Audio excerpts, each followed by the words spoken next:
Also, before you click the button, I clicked the button. damn It's popping up as live now, so we've been live for 5 seconds now. So I mean, if you want to say what you were going to say anyway and share it with our incredible 4 subscribers, of which me and Tom are definitely not half of them. Well, I mean, I was going to say, if we're going to talk about Roe v. Wade today, I got an opinion that's so spicy, my girlfriend was like, I don't want to talk to you about this. Ooh, that's a spicy opinion. Well, look, since, seems like a good place to start, let's start with Roe v. Wade and Mitch's spicy opinion.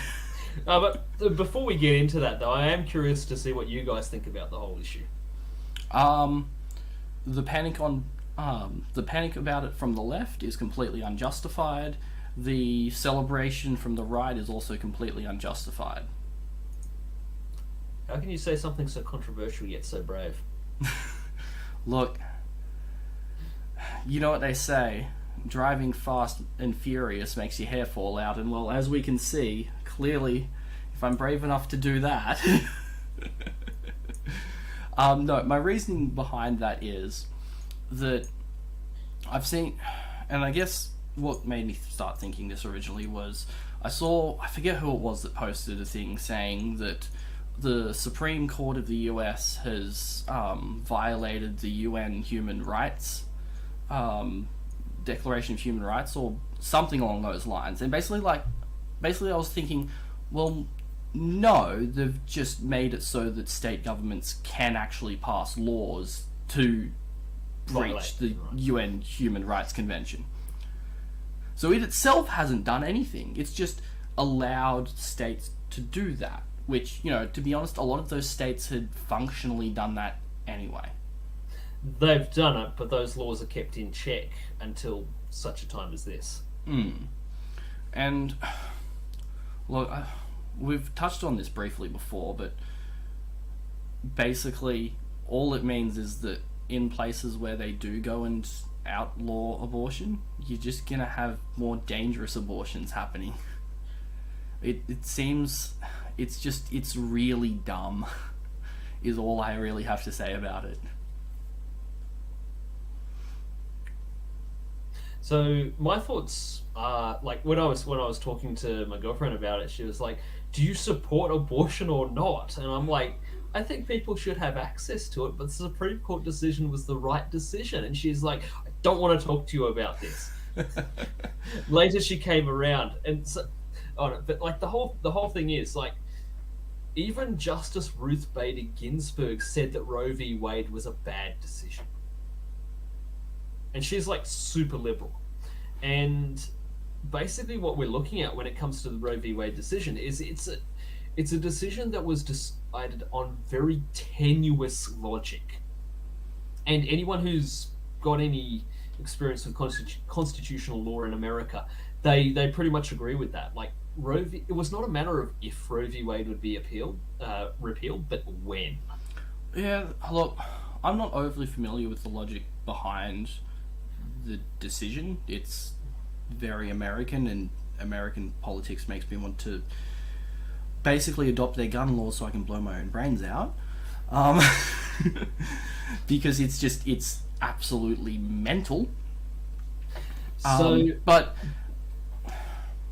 look, when it comes to topics of abortions, gun rights, anything, as far as I'm concerned, and I think I'm fairly consistent about this, feel free to point out if anyone can see anywhere I haven't been consistent with this, but in my opinion, one person's individual rights, freedoms, liberties, whatever you want to call it, end at the point where someone else's begins.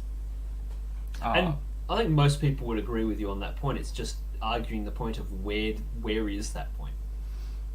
Well, I think that none of us would say that if you were to wake up one morning and had someone's, body attached to yours and you were keeping them alive, that anyone would say that you should not have the right to stop being attached to them. So, yeah, there's obviously that. And one concern of mine as well is that there are legitimate medical procedures for which abortion is that.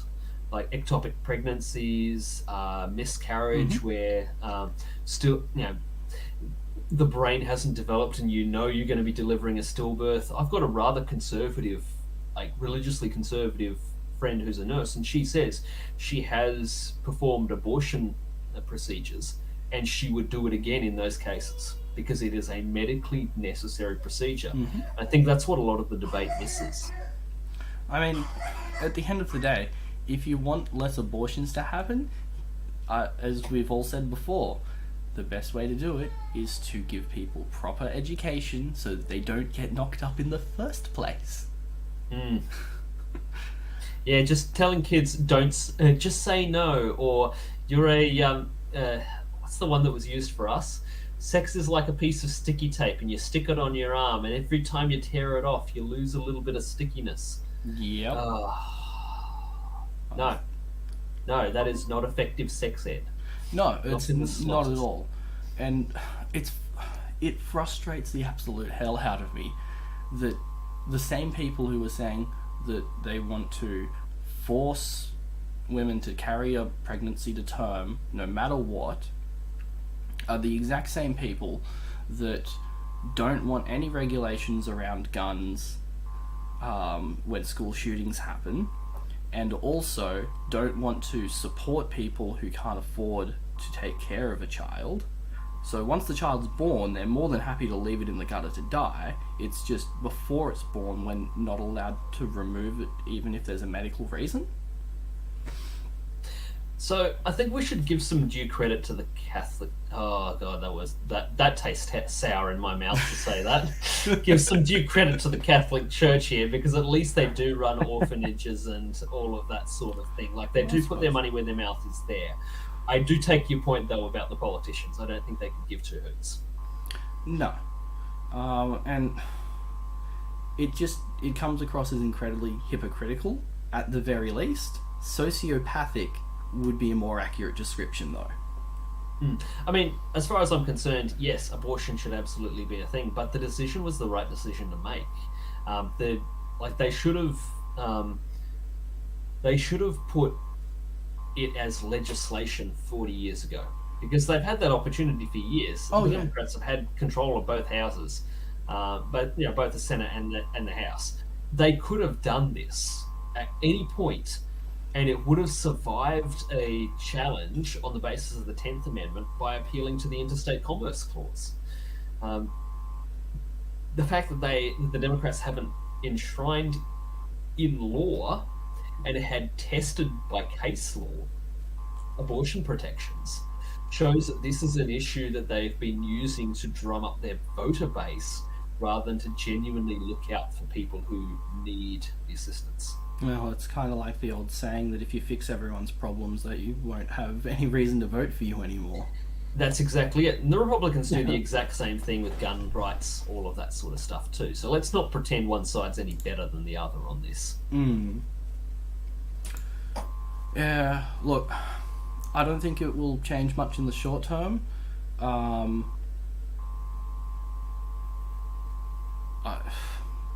It'll strike up a temporary conversation in Australia, and then by 2 weeks from Next now, week. it will be such a non-issue, it won't be funny. Oh, it was like the what was the one? The net neutrality laws. Oh yeah, that. Everyone forgot about them. It's almost like people don't pay attention. Well, they do for a week.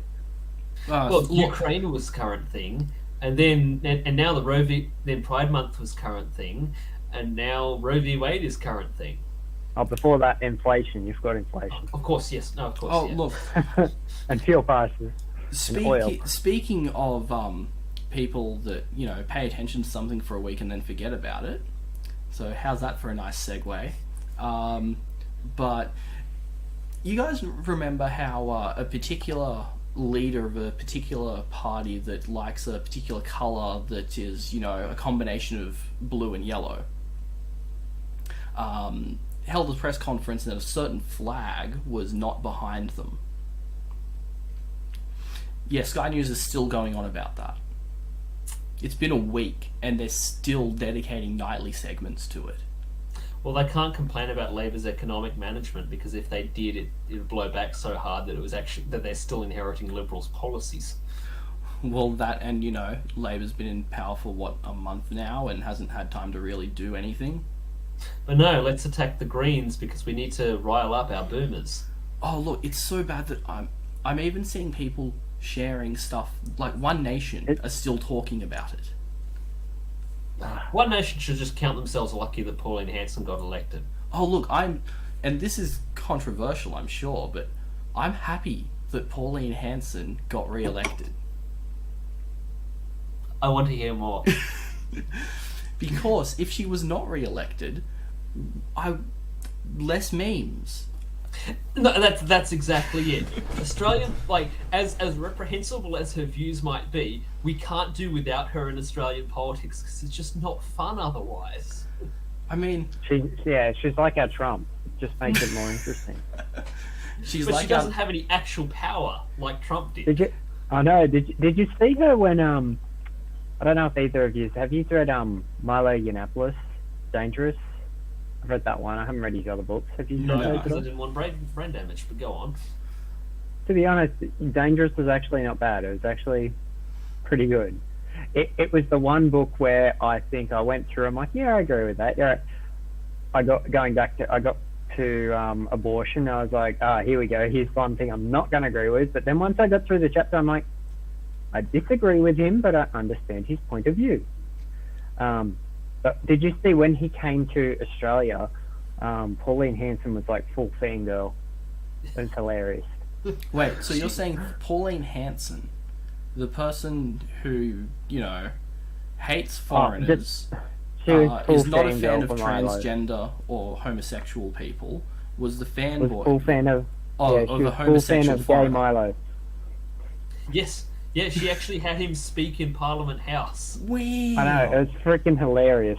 It was funny to watch. It's just like it was kind of cringy actually, but because he obviously is not that big. Like he talks about political issues, but I don't know, the videos and stuff I saw when he came to Australia, it was just funny because she was so into him. That is pretty funny. Although, that being said, most things Pauline Hanson does or says are pretty funny. If for no other reason. It's like a car wreck. You know you shouldn't look, but you can't help yourself. I don't know. I think I suppose that was kind of funny, but do you remember the one with the ABC reporter? The off-camera shoot of her with the ABC reporter. Not ringing a bell. It's like an off-camera shoot with an ABC reporter. She's doing an interview, and then she says something like, "You're not going to tell me you're a refugee, are you?" Like, to catch her out. And then the guy goes, "Nah, Aboriginal." Oh And wait, then yeah, she I do says- remember Do you that. remember now. the one? Then she says, she's like, "Oh." Then she's like, "Well, it's good to see you here and working." Oh, like, no. It's so like you can tell she's just like blurted it out, and yet the guy's just like, it's super bad. I remember seeing that and I was just like, oh shit! Like she just must have no filter or like 2-second thoughts to be like, how does this sound to other people? And look, it means we now have another 6 years of meme material. It's going to be fantastic. I hope she wears a burqa into Parliament again. And I'm not just saying that because I want to see her get kicked out for bringing props into Parliament. I mean, It didn't happen. she did make a good point on that one. I actually think she made a good point on that one, because I remember once I rode my motorbike and got fuel, and I got off the bike and I didn't take my helmet off to put the fuel in the bike. Normally I'd take my helmet off when I walked in to pay, and I got off and I undid the thing and I grabbed the thing and I was holding it in the tank, and I had my helmet on and it wasn't working, and I looked over at the thing and then I had the visor up so I could see the guy, and I was like, why aren't you? And he went like, take your helmet off.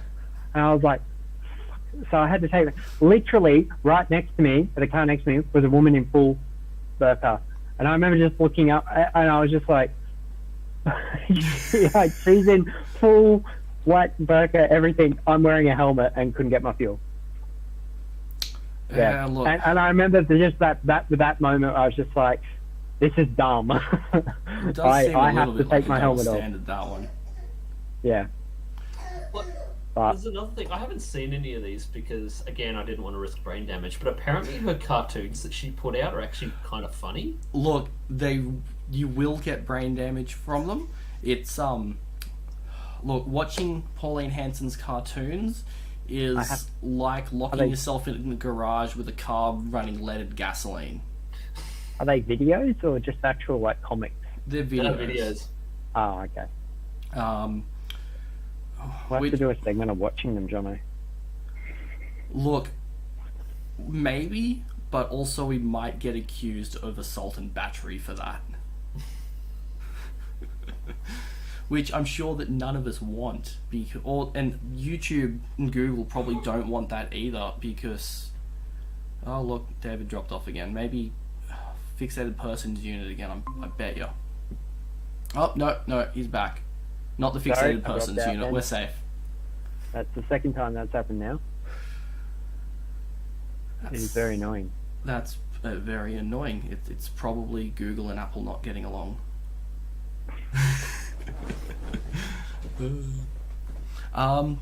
But anyway, where were we? Pauline Hanson's cartoons. Oh, yes. They will cause brain damage. Watch them at your own risk. I will not be held liable for any injuries you sustain from watching them, but definitely go watch them.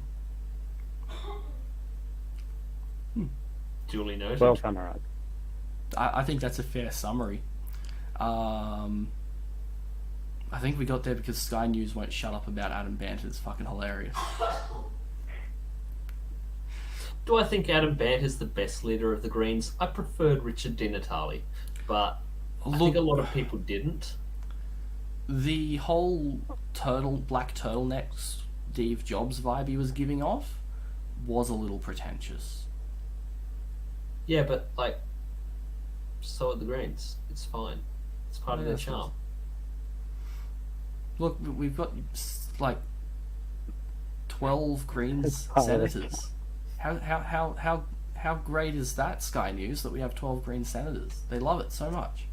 They definitely didn't put out a segment on their YouTube channel and titled that the Greens are the greatest threat to Australia has ever faced. Yeah, but on the other hand, the Parliament House coffee shop must be doing roaring trade with all the lattes they're sipping. That's the exact problem, Mitchell. They're sipping lattes, not beers. They're not passing the pub test. Not strong enough. I have actually, on a personal note, I have to ask: does a lemon lime bitters pass the pub test? I sure hope so, It's because I got really to like it. lemon lime bitters. Okay, good. Glad that we've established that. Look, speaking of lemon lime bitters and other things that are full of sugar, and sugar is energy, so how's that for a frickin' segue to the energy crisis? Which, speaking of Sky News... Oh, look, there goes David again. I think it is the fixated persons unit. It's gotta be. David, did you refer to Gladys's stay-at-home orders by the L word? Probably. Yeah, that's it. Pretty That's sure. gotta be it. But so, despite the recent issues New South Wales, Queensland, and Victoria have faced with their electricity grids around not having enough supply to meet demand, because several coal power plants went offline for unscheduled maintenance, it's all renewables' fault. Because Definitely. they're unreliable and go offline for unscheduled maintenance. Even though... Well, And look, solar panels don't produce electricity at night, David. Obviously that's the problem. So we need more coal to deal with when coal fails us. unexpectedly. Why can't people switch to nuclear? Mitchell, we've been over this Expensive. because it takes way too long to build, and no one's willing to Yes. invest on that sort of time horizon. I mean, actually, like on this point, everyone says that as a conservative, one should hate renewable energies, but as a conservative, one should also be distrustful of massive grid systems that you're reliant on. So, if you're going to be a real conservative, shouldn't you have your own solar panels and your own batteries so that you can be as energy independent as possible, so you don't have to rely on the government? Or, well, they're privatized now, but you know what I mean. Yeah, I know what you mean. But you see, I think a lot of conservative thought is very inconsistent with the core values. Like, and I think that's more, it only looks like that on the surface, and it's because the actual core values of conservatism as an ideology is not so much about, free markets, liberty, all of that stuff. It's more about making sure that obscenely wealthy people can get more obscenely wealthy and protecting them, as well as making sure that the right people are punished. And you can see this in the way that they, talk about issues. And I know we're getting off topic of energy here, but minor segue into a different topic for a moment, because that's what we do here. We just talk about random crap. But whenever you hear conservatives talking about, like, abortion, it's not about trying to actually, save life. It's about punishing people for doing the bad thing. And following on from that, the way that a lot of conservatives, especially American conservatives, talk about guns. Why should I be punished for the acts of an evil person? Well, that's an excellent question. Why should they be punished for the acts of an evil person? Because what else would you define them following all the rules and yet still having to make sacrifices? I'm not sure I'd call it being punished as such. I mean, if you have to go and get a driver's license to drive a car, are you being punished for the people that don't know how to drive?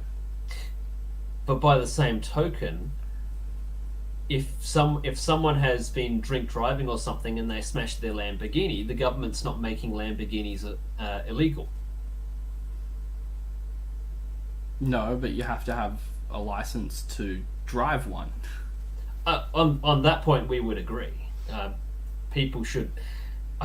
Do we want to have this discussion? Because I know we're going to have this discussion later. Do we want to have it now and then go back to energy? Sure. What are we all feeling? Let's have this discussion now. I think that guns should be regulated the same way as cars. I completely agree.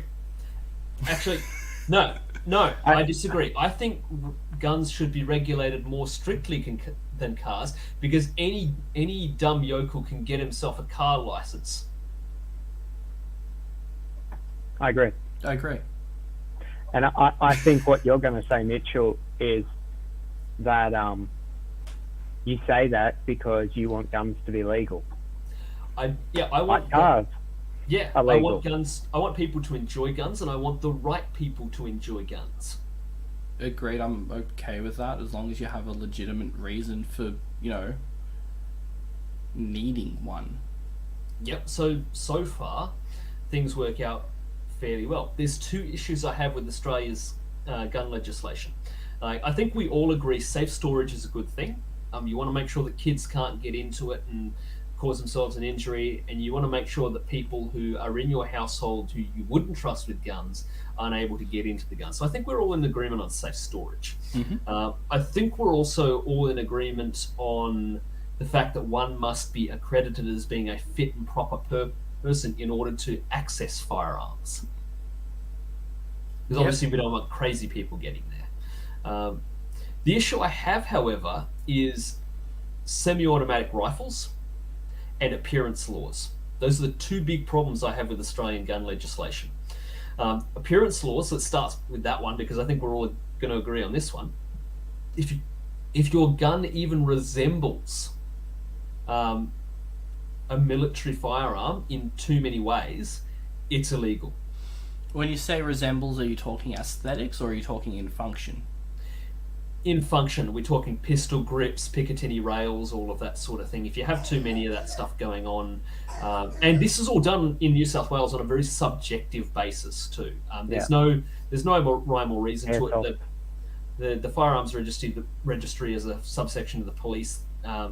They decide what guns you can and cannot have. There are guns that are legal in Queensland that are not legal in New South Wales purely on the basis of their aesthetics.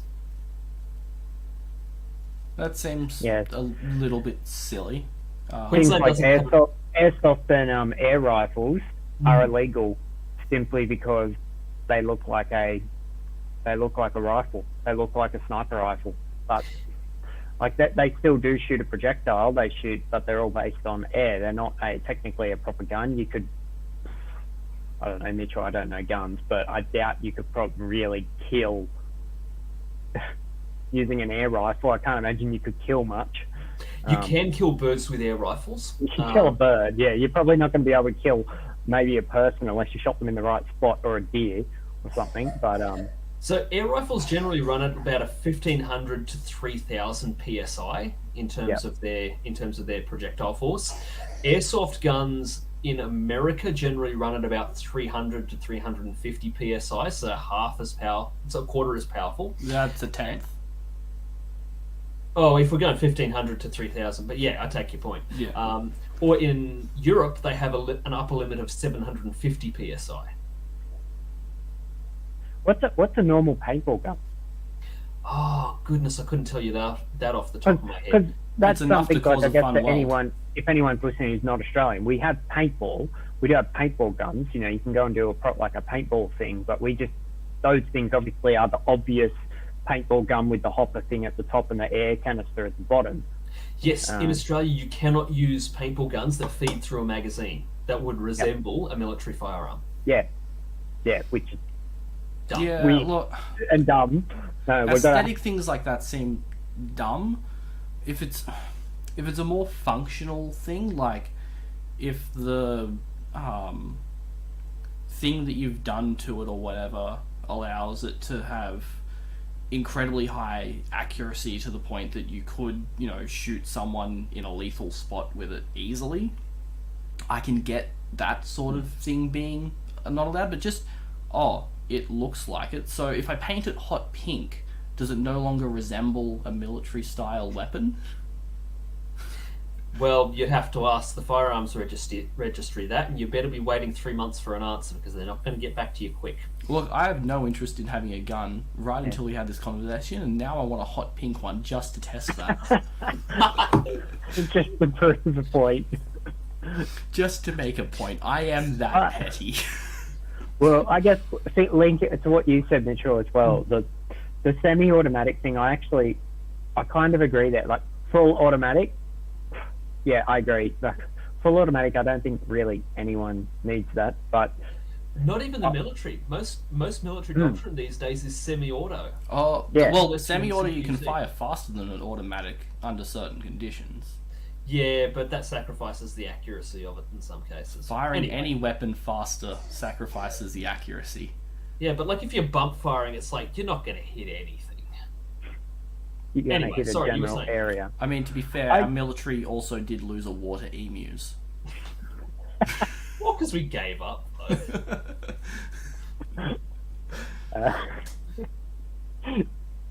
But look, I mean, I can get that particular regulation around if it resembles a military style. That seems silly. And when they say resemble, they should probably define that better. If it's up to, the person, signing off on the paperwork, their opinion, then that's dumb. This is the problem with Australia's firearms legislation.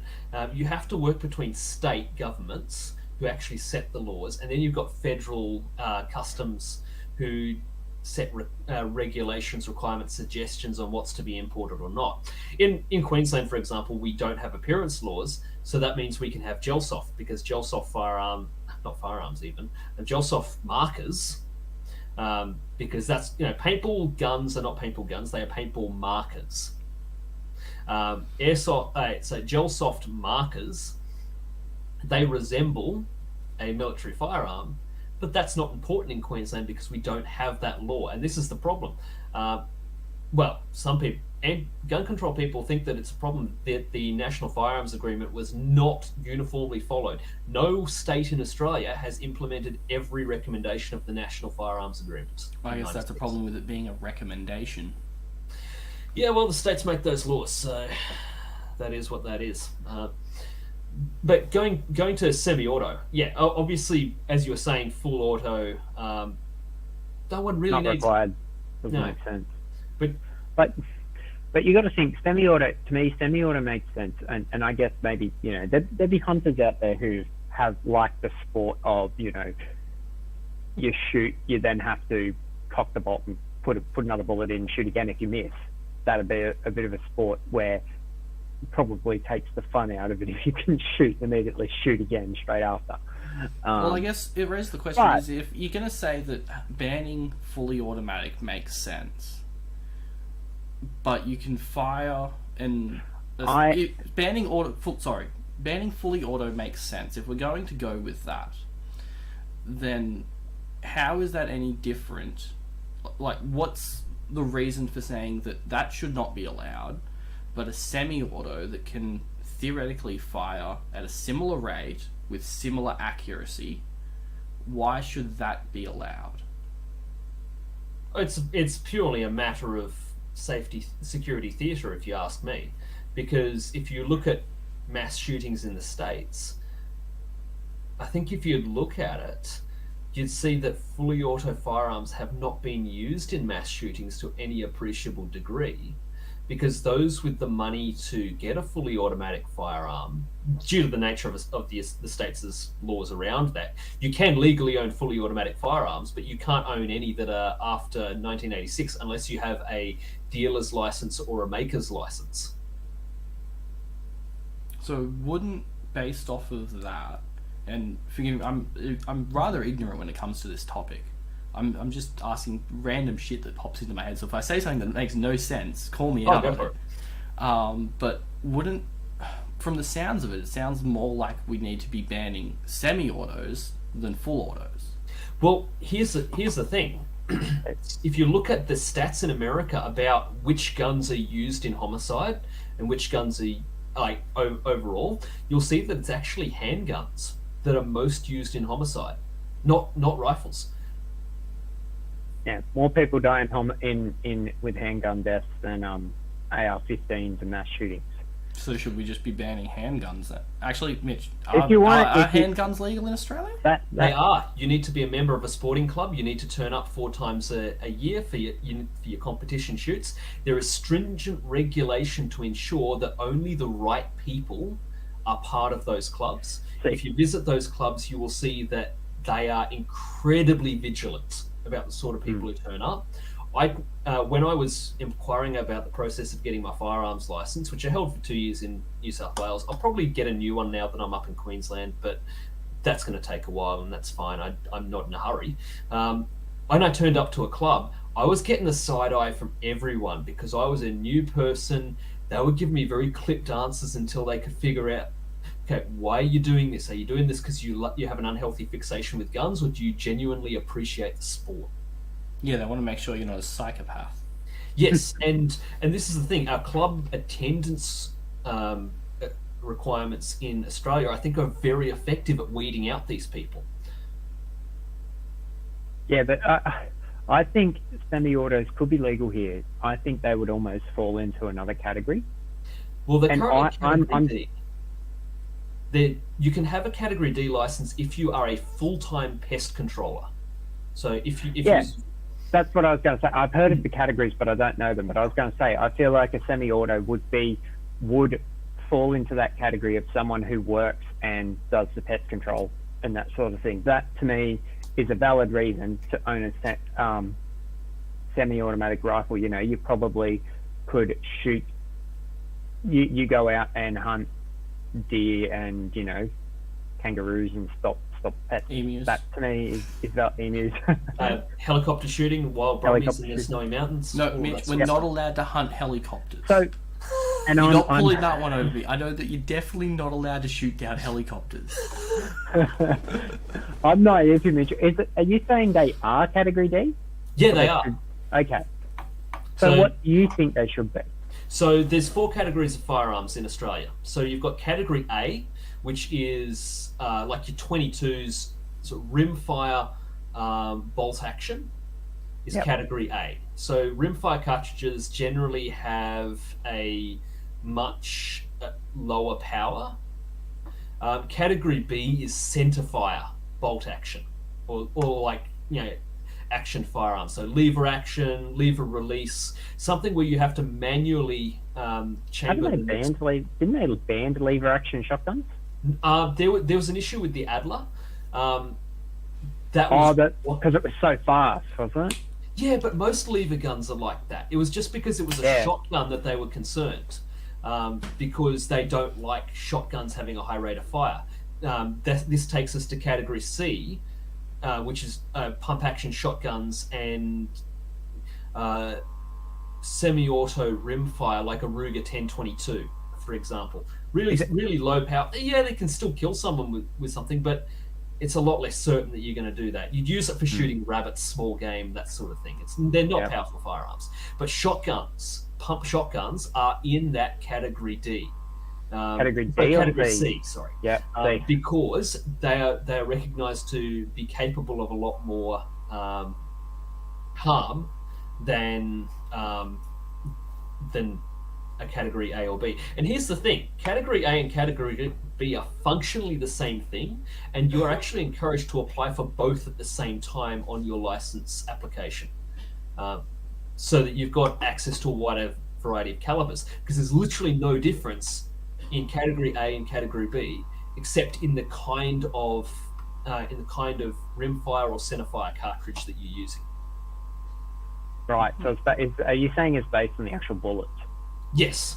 So Category C is, and if you are a primary producer, if you own a farm and you might be shooting rabbits, or you might be shooting foxes, then you are actually allowed to own something like a Ruger 1022, a semi-auto rimfire rifle for that small game pest control. You can actually do that if you own a farm. And what is the category? Is it Category D is kind of reserved for military and the police? No, so Category D is your centerfire semi-automatics. So things like your AR-15 would be, because it is by nature a semi-auto rifle, it is actually Category D in Australia. There are hunters, professional hunters, who use an AR-15 in their practice. Yeah, but to get Category D, you have to be a full-time shooter, pretty much. Yes, that's correct. Yeah, you can't get that for recreation. That's correct. But my concern is, like, if we know that handguns are more dangerous because they're easier to conceal, this is my suggestion.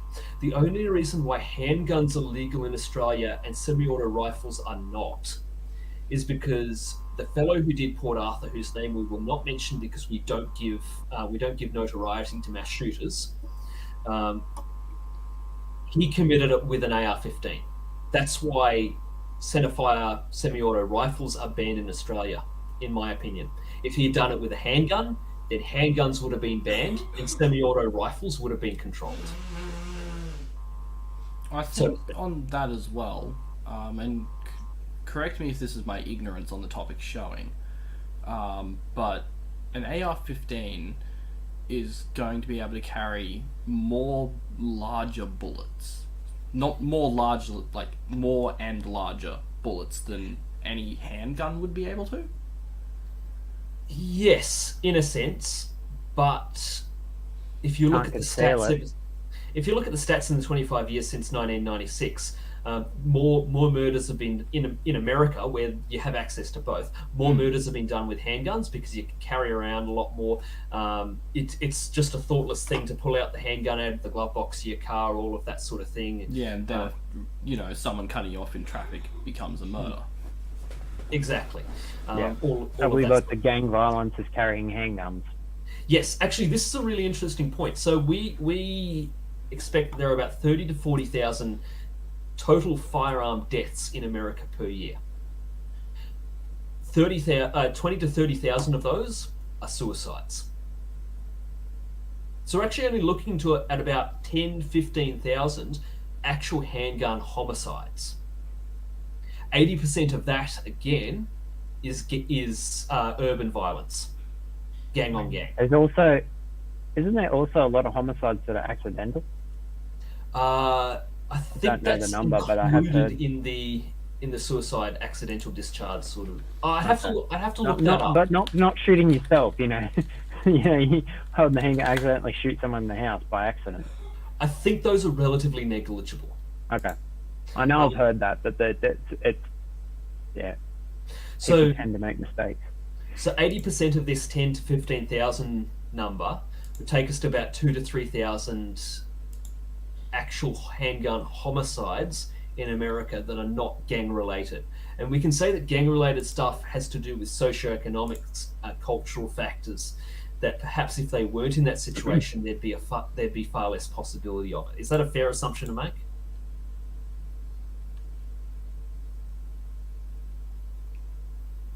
Yeah, I can't see a problem with that assumption.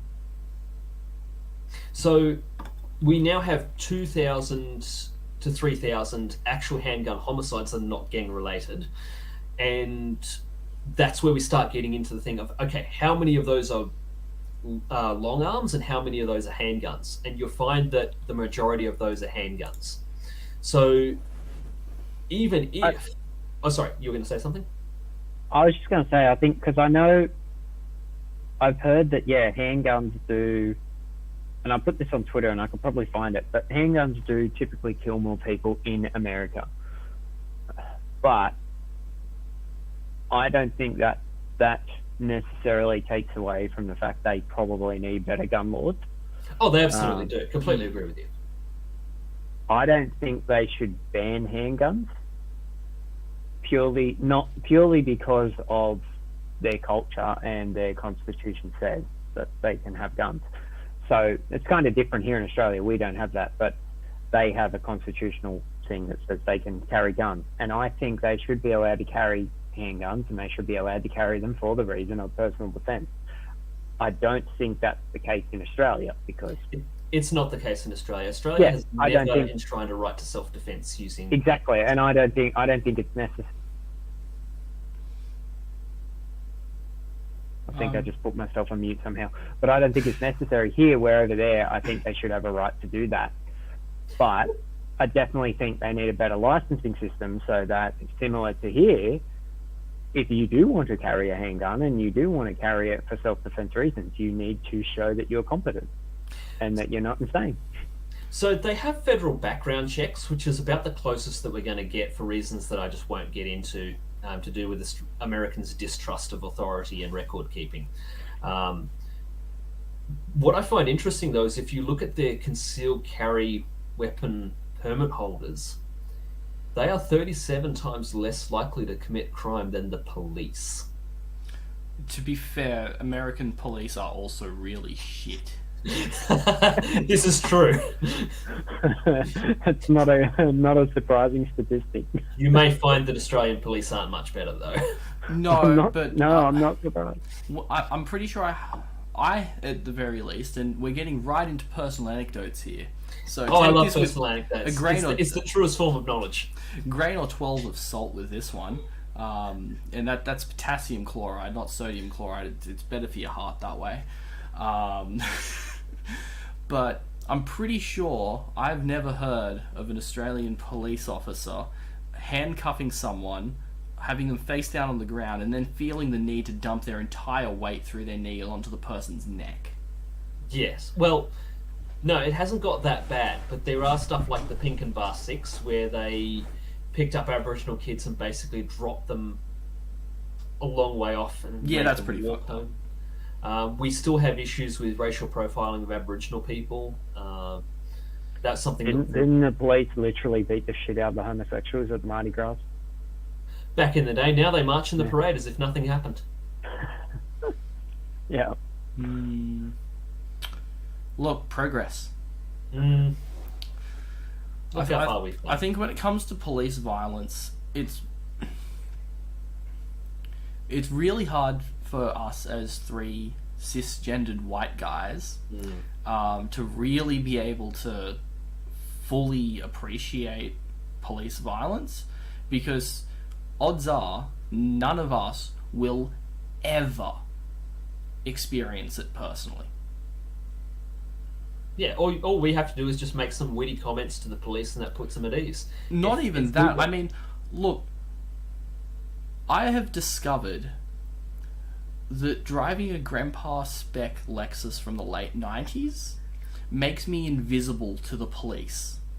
I'm pretty sure I could be going sideways past one and they still wouldn't pull me over. I found the same thing when I was driving a 95 121. I mean, to put it in comparison, Yeah, there's a high school up the road from where I live, and it's on the main road coming in and out of the suburb I'm in. The police love to set up an RBT there, which for our international viewers is a random breath test where the police randomly pull people over and breath test you to make sure you're not drinking and driving. Because if you drink and drive, you're a fuckwit. Yes, absolutely.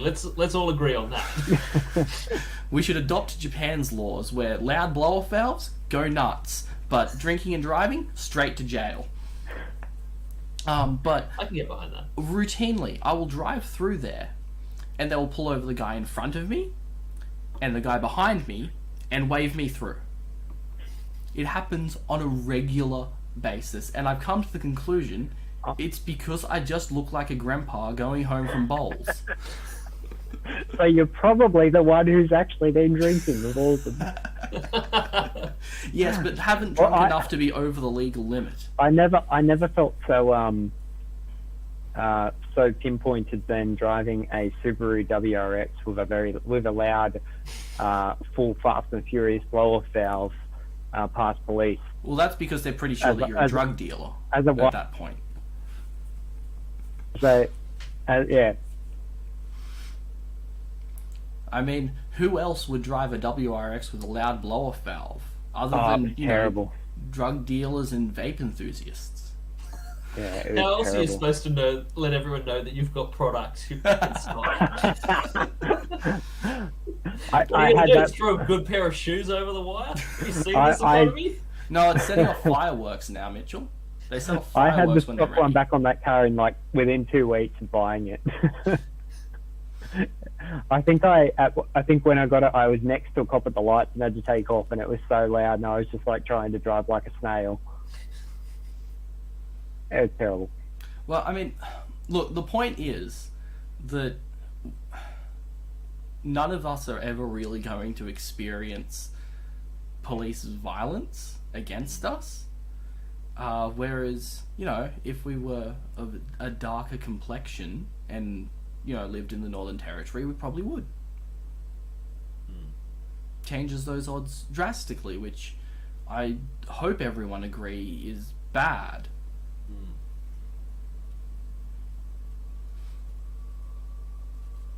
That got necessarily depressing very quick. It did. It's good that we talk about this sort of stuff. Like, we need to be reminded, like, there are still serious inequities in our society that need to be dealt with. Yes. It still are. Like, the fact that if you're dark coloured skin, you get racially profiled by the police. There still are, but I think sometimes people tend to, or the left mostly, will overblow it to the point of, like, I'm not denying that it doesn't exist, but they will expand it out to try and make it a bigger thing than it actually is. I think, see, here's the tricky bit. Because for the people that are experiencing this sort of thing, it's not a small thing to them. And like I said, we can never truly comprehend what that is like.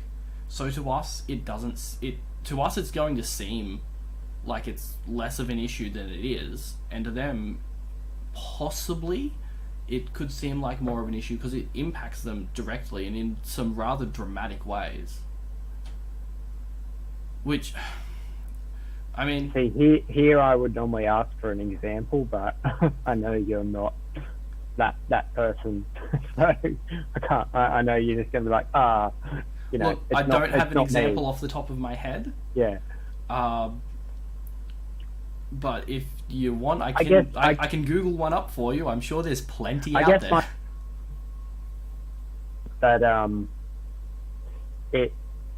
There is no law that says racially we're treated different. No, there's not. There is no law, no, but that doesn't change culture, and that doesn't change. Oh, of course, and that's what that's what I mean by I'm not denying it doesn't exist. But people tend to expound it out as if we need a law to counter the balance. It's like the law is already equal. And I actually agree with you on this point. Oftentimes, when we see an injustice in society, we automatically resort to there should be a law against X, Y, Z. When the simple fact of the matter is that making more laws is just gonna it's not gonna help things. We need to have that cultural dialogue and that change. And the cultural dialogue and change we've seen in our generation, like 10 years ago, most of our generation took glorious pride in being politically incorrect. And now we're here saying, hey, maybe we do need to look out for those who are facing systemic problems in society. It's actually, that reminds me of a video I watched earlier today by Rationality Rules. I'm not sure if you guys are familiar with him, but he did a video. I'm sorry, I'm a Christian. I don't believe in rationality. I was tempted to make that joke, and I bit my tongue on that, Mitchell. But he made a video explaining why he's not a vegan. And basically it boiled down to that the ethical argument for veganism, he finds the premises of it to not hold true, in that all sentient beings, I forget what it was exactly, but basically he disagreed with and I'm completely fucking this up, disagreed with the premise that all sentient beings can suffer, basically. He disagreed that is what most people value. People will say that they value that, but it's actually more that people value that they don't think that you should be unnecessarily cruel to your in-group. And as, time has gone on and society's progressed, the circle of things that we include in our in-group has gotten larger and larger. At one point, it was, just people living in our local village. Everyone outside of that was the other. Then it became everyone that looks like us was part of our group, and we had, slavery because black people were not us. And now we recognise, regardless of the colour of your skin, most people, and especially younger people, will go, oh, they're of equal value, you shouldn't discriminate against them. And basically his argument came down to, while he currently is not vegan, he thinks that veganism will ultimately become the norm, mainly because as that circle continues to expand outward, it'll include animals eventually. I think the moment that we work out how to produce meat in a petri dish that is real meat, the necessity to eat animals will disappear. I think once it becomes financially more viable to grow a steak, that will be what we do, and you eat that, and there's no point killing a cow for it. Yeah. I love my cheese. I'm hoping we can have ethically made cheese. I love my eggs. And I'm hoping I can have my own chickens with my own eggs at some point. But apart from that, I'm vegetarian. This doesn't bother me in the slightest. Mitch, have you tried the plant-based cheese they have at Costco? I have not. It has a very pungent odor. It's a very cheesy odor. So if you like strong-smelling cheese, you'll like it. The flavor is a little bit more muted, and it doesn't melt the same. That the big criticism I have had of it was it doesn't melt the same. Which, given that I like cheese on spaghetti and stuff like that, melting is very important. Well, you need a nice moist cheese in order to get a proper melt rather than just burning. That's the problem. Oh, it's moist. It just doesn't melt. I tried vegan cheese in a lasagna. It was disgusting. Yeah. Look, Dave, you'll have to try this one. I think it's pretty good. No. Or at the very least, try an Impossible Burger, because those are really good. I haven't tried the Impossible Burger, although next time I'm at Grill, I might do that. They sell them at Woolworthless. Oh, interesting. I'm actually rather a fan of textured soy protein products, so like your chicken, your fish TVP. TSP, actually. It's better than textured vegetable protein. I thought you were about to say textured Vegemite protein. That sounds delicious. I can get on board with that.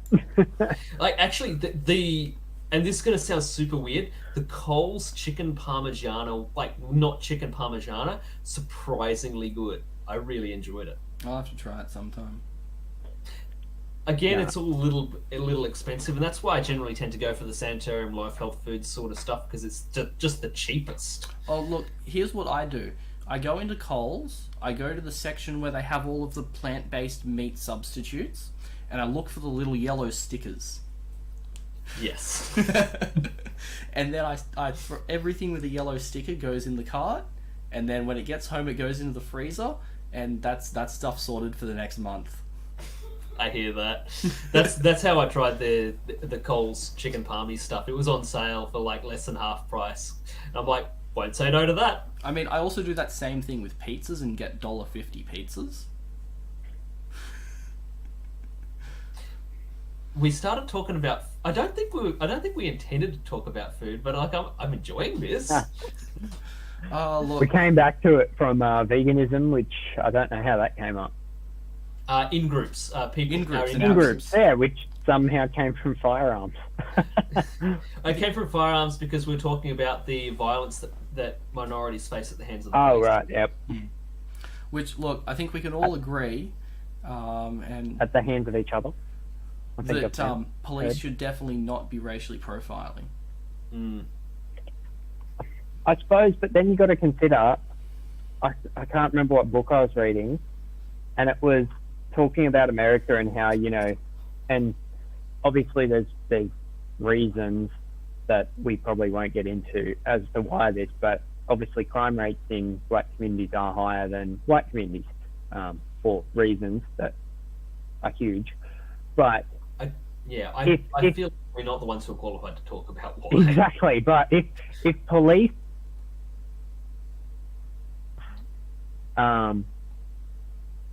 majority of their work is taking place in a community like that, where and I've heard that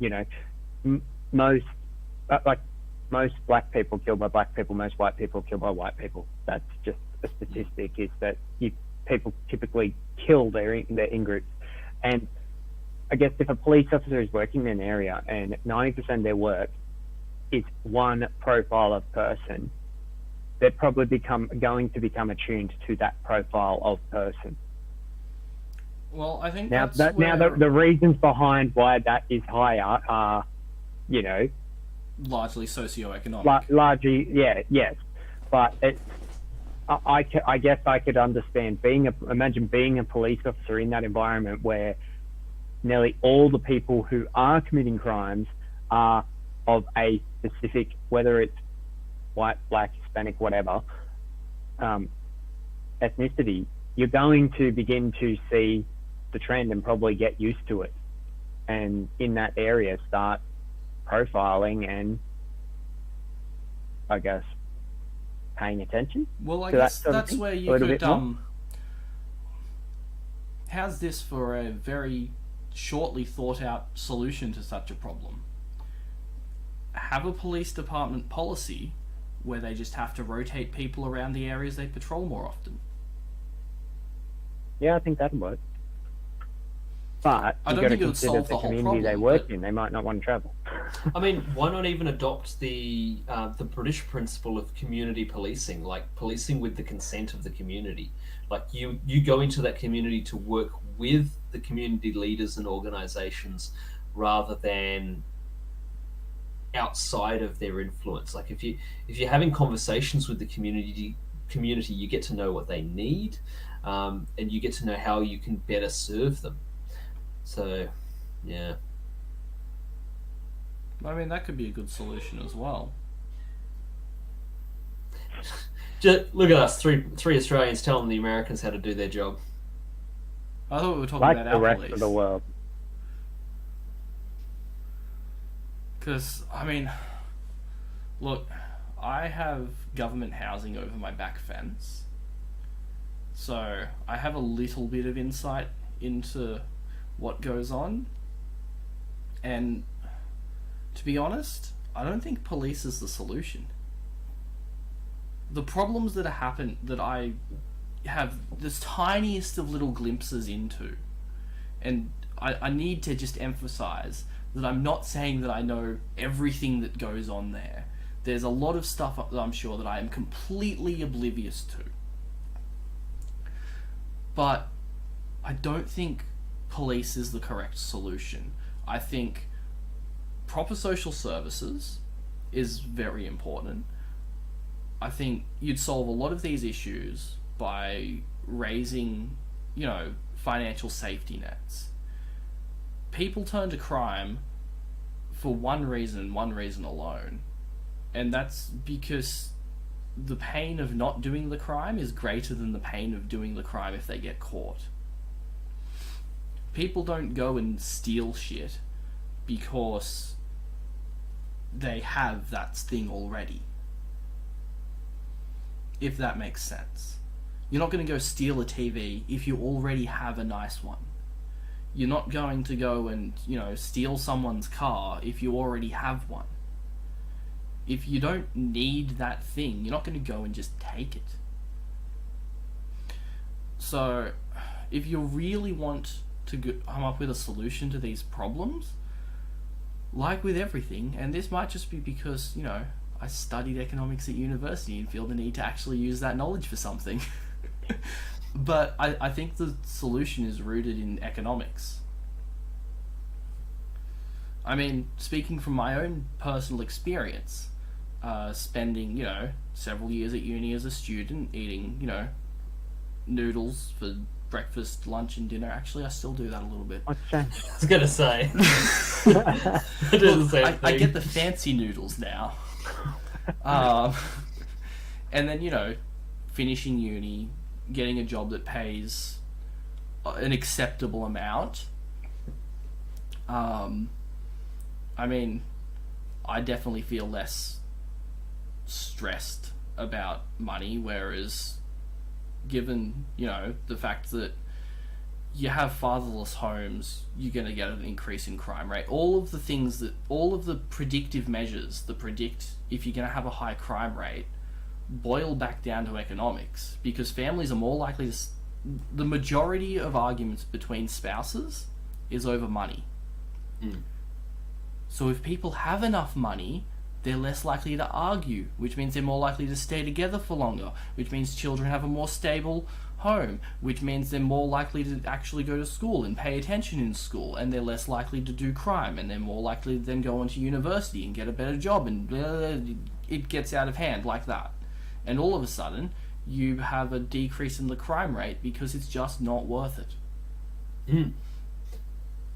So how do we, I mean, obviously universal basic income, or I'd probably go for like a negative income tax is one way to address that. Could we also encourage manufacturing to come back to Australia? No. So when it comes to the economics of what different economies look like, as economies develop, it's very normal so they go from being agricultural to being industrial manufacturers, then they go to a more services-based economy. And the reason for that is that as you progress, your citizenship demands more and more. And if you don't progress, and the simple fact is that services, they have less overheads than manufacturing. Like the ratio of raw materials being put in to labor being put in shifts towards the labor end of things when you get into services, because obviously, like, compare a financial accounting firm to a car manufacturer pre automation stuff. A financial accounting firm, the majority of the value being created is from people's expertise doing professional things, whereas manufacturing, it's from person on assembly line, put bolt in thing. So you have a more educated workforce, you're going to naturally move further towards services. The problem with trying to bring manufacturing back, though, for the people that are less educated, is that you end up in a situation where you're either having to extremely heavily subsidize private industry, which is going to put a massive burden onto everyone that is not working in that industry, or you're going to have government operated industry, which is not setting out to make profit, but that government manufacturing still has to sell those goods externally to the global market, which means they still need to keep their price down, which means ultimately you still have taxpayers subsidizing these jobs. Well, there's another option as well: automation. And we're actually starting to see manufacturing come back to places like Europe and America because it's cheaper to, and it's cheaper to have automation than it is to have a whole lot of workers working for cheap, because the automation costs less to run. And in addition, you can still have less educated, high school educated people running the automation machines because they're still designed to be. Yeah, a lot of it, even then, it can be still kind of, while it might not be high-end university work, it might be, the typical trade type work, like mechanic. Well, the thing is, with and it's actually good that you mentioned manufacturing jobs being brought back via automation, because if manufacturing is being brought back into a country via automation, is it really bringing jobs back in? It's kind of like how the mining sector... Not so many, but it is some. The mining sector in Australia is very heavily subsidised under the guise of producing jobs, but over the last 10 to 20 years, 90% of mining jobs have been automated out of existence. And you raise an excellent point. I in my experience working at the Kurrambong Sanitarium factory, I actually was one of the last people to hand pack cereal. So it used to, the cereal used to be boxed upstairs, and you used to roll down a roller, and they'd come out at a fairly regular rate. You'd have to pack them all together at once, lift up all 5 packets, dump them in a box, pick up another 5, dump them in the box, put the box through the tape machine, all of that sort of thing. And you would just be doing that for hours and hours on end. They replaced that with automation because it was cheaper to do so. And, well, Sanitarium still manufactures in Australia, A, because it's food, but B also because automation allows manufacturing to be competitive in a place with with the expectation of high wages. Yeah, which you generally get more skilled workers too. Well, you don't need any workers. I know, but the You workers still do you need do work. need, the workers you typically need to be higher skilled. Which tends to work with a high school with a year 10 to year 12 education. Those sort of people can generally run robots. But then the amount of manufacturing that you need to be able to actually provide jobs to those people, it starts becoming untenable, just the sheer amount of it that you would need. And then you don't have enough customers to consume all of those produced goods. But it still creates some jobs, and that's the thing. When we're talking about like the current Keynesian economics unemployment target of 5%, even just putting a few more jobs in might make a significant difference to uh, demand of labor, all of that sort of thing. Well, that's the other problem, and that's the other problem that you have with this whole, debate of how do we fix police violence in poorer suburbs, and trying to use a purely economic approach, which is my preferred approach. But just trying to do it through jobs, because the system that we have in place requires a certain number of people to be unemployed at any one time, trying to use employment to combat poverty and thus combat police violence against minorities, those two things are at odds with each other. Well, luckily with modern monetary theory, we're starting to move away from the whole idea of we need a certain amount of unemployment. Obviously, modern monetary theory suggests that the government should guarantee jobs, but it is starting to work more towards the fact that, hey, everyone can be fully employed and the economy can still function. I find it funny because I feel like it's actually not that hard to get a job. To get a good job, however. Yeah, to get a job that's not paying slave wages. Getting a job is not hard, and there's a lot of shit jobs. That's the problem. Is there's a lot of really rubbish ones, and getting a good one can be quite. That's the hard bit. Yeah, and if you're having to work 80 hours a week and still struggling to pay rent, is it really worth that job existing? Well, one day, pizza delivery will be entirely automated and no one will cry over it. I don't know why it isn't yet. What happened with the drone thing? You can't fly drones over people's houses. Rude. Why didn't they make it legal? Because drones, if there is a software glitch or a hardware glitch and the drone randomly drops out of the sky and falls onto someone's head, look, if you're a lawyer, I'm sure you'd be very happy about that. What about just... I mean, David, flying drones over people's heads is illegal for a reason. A car could run you over. Yeah, but if a car's engine stalls, it doesn't fall out of the sky. It could be a Prius and just accelerate. I thought that was a Tesla glitch. No, it's a Prius. It was years ago. I'm pretty sure Tesla had that glitch recently. Just to say, I'm gonna look that up. I thought no, it's something else that was catching fire. Samsung phones? Yeah, well, they were exploding. Yeah. Yeah. I think I know what you Beginning mean. of last year, several Teslas were randomly accelerating. Yeah. Now that you mention it, I think I remember that. Yeah. I remember the Prius that had it. Because didn't a woman, the accelerator got stuck on, she called the police while flying down the freeway. I think that was the one that I'm thinking of. Possibly, but Tesla, it was affecting like a lot of them, and they had to put an over-the-air software patch out for it. But drones are bad.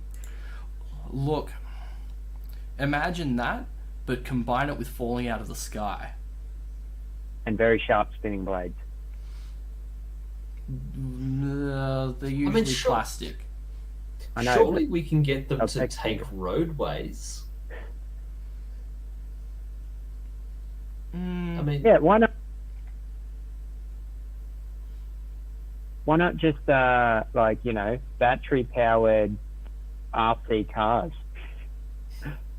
Not the full size of a car, like size of a motorbike. I think there are companies doing that, I believe. I guarantee you, if that happens, people will capture those things and raid the pizza within. Yeah, see, that's the other problem. People are the worst. They know your address. They know who just order it. They literally have GPS trackers and can report you straight away. They probably have video footage of you taking it too. I think Mitch meant more of like random people in the streets. Oh, right. Unless, Mitch is thinking about ordering an automatically delivered pizza and then robbing the pizza delivery thing. I mean, what am I going to get? My money back? I've already paid for it. No, I think that robotic pizza deliveries would be great. Be great for families because now people won't be able to say, "I'm sorry, I don't have any money. I wish there was some other way I could pay." Oh no, that'll still happen, Mitchell. Don't you worry. So that was a bad joke. I shouldn't be saying stuff like Look, that. they'll just make the robot the Tesla robot that looks like a person. Problem solved.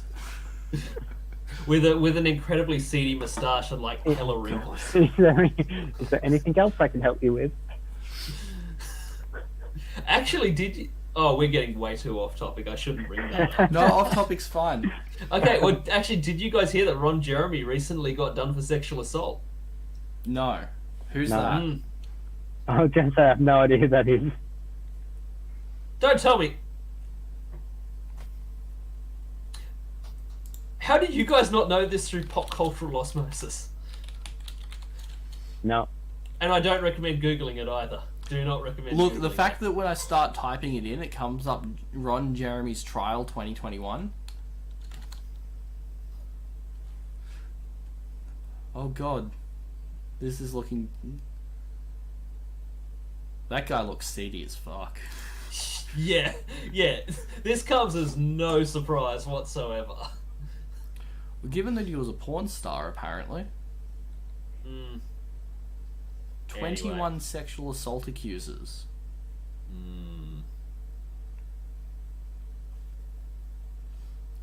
Yeah, look, I'm gonna stop reading that before Google Yeah, starts look, I recommending said that it was a stuff. mistake to bring it up.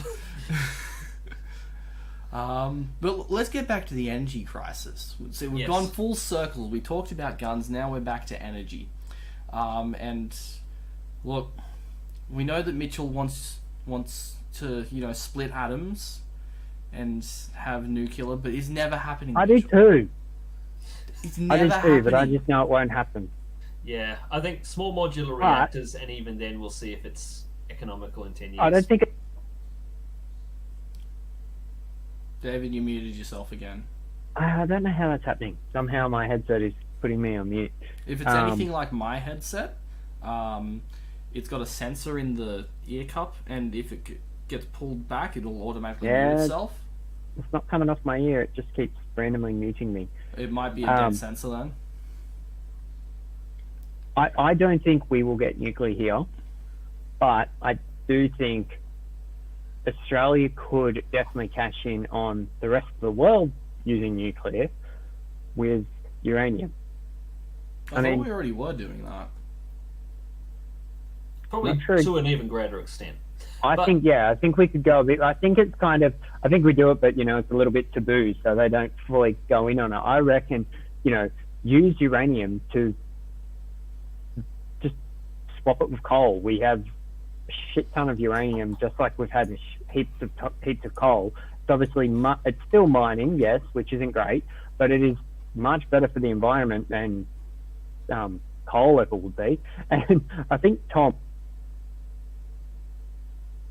has previously said Australia could probably also make a shit ton of money just storing nuclear waste.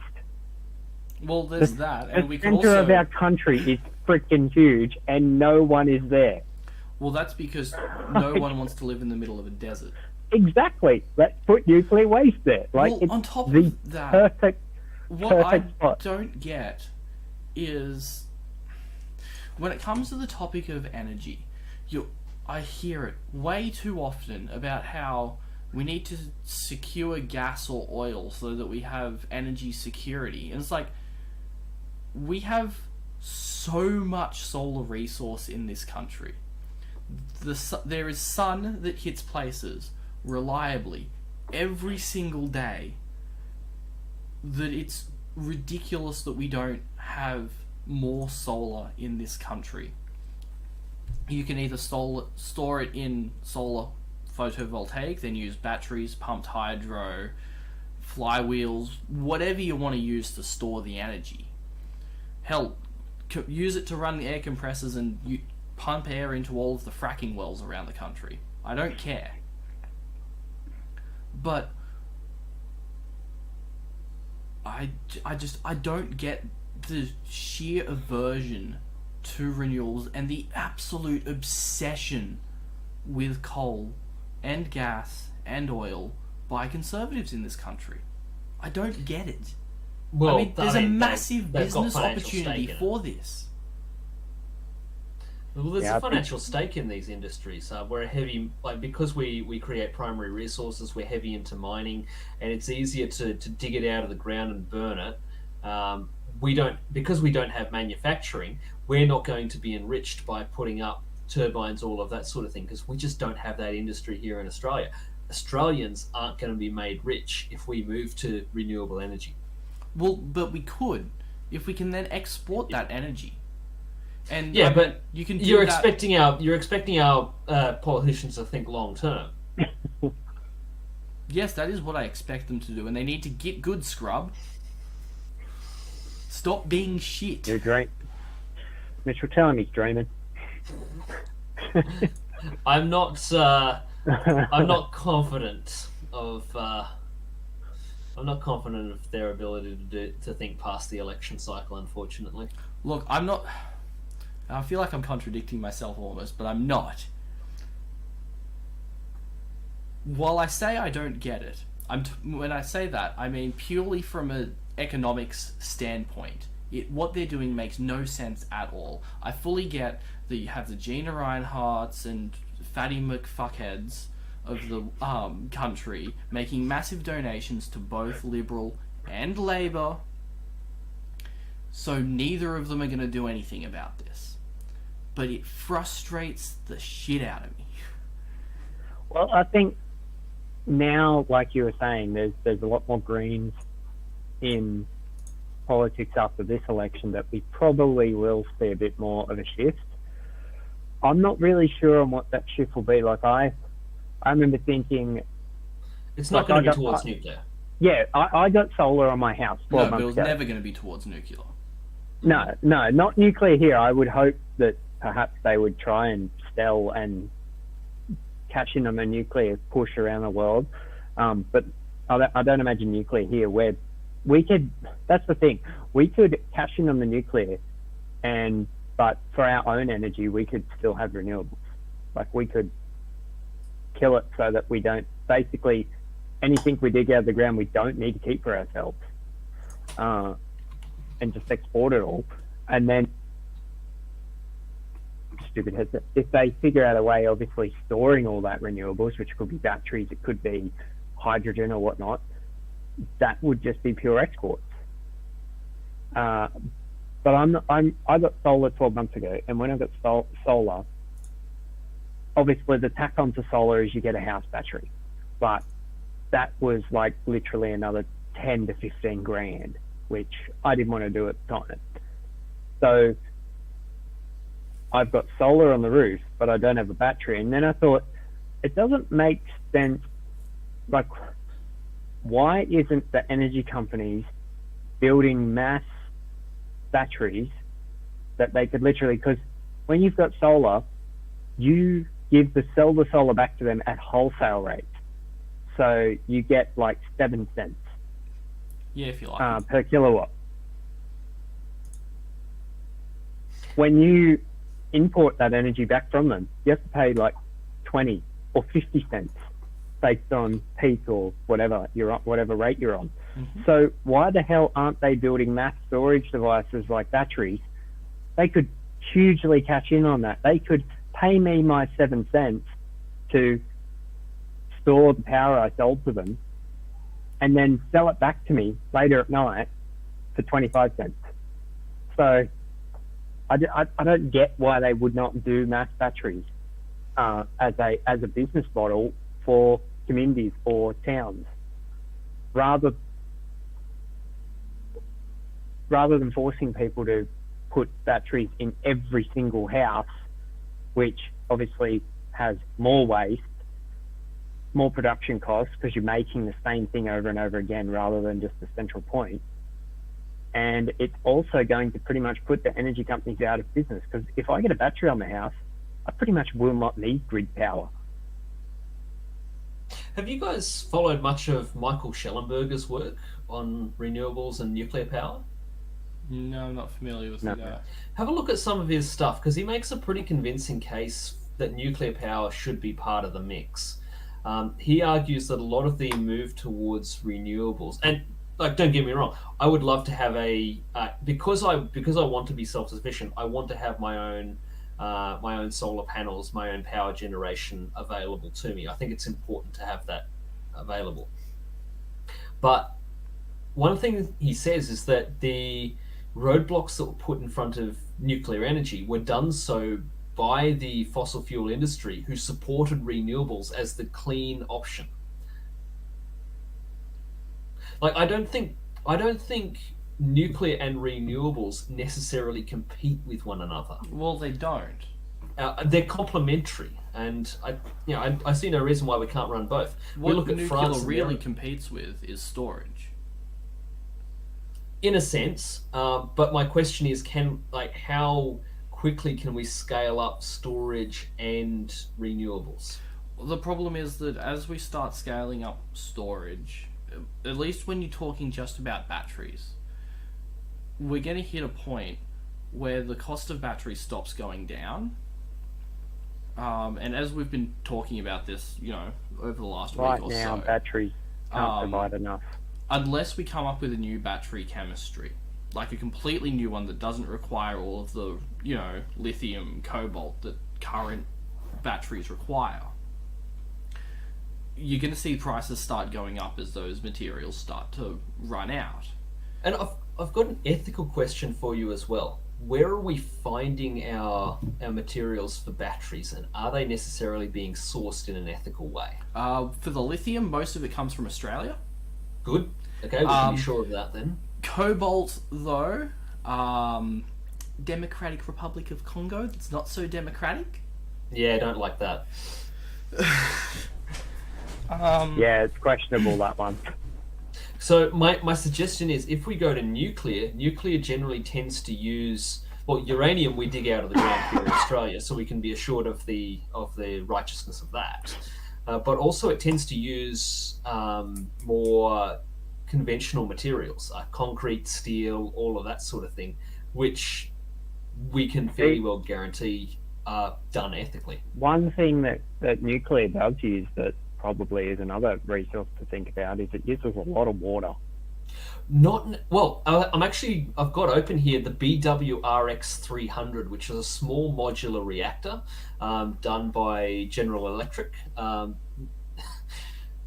I should be careful. I don't know if we're giving product endorsements here. If General Electric wants to pay us for this. But one of the things it's suggesting is that it actually it has passive cooling that doesn't necessarily need all that much water. It's not water cooled. How long does it take to build?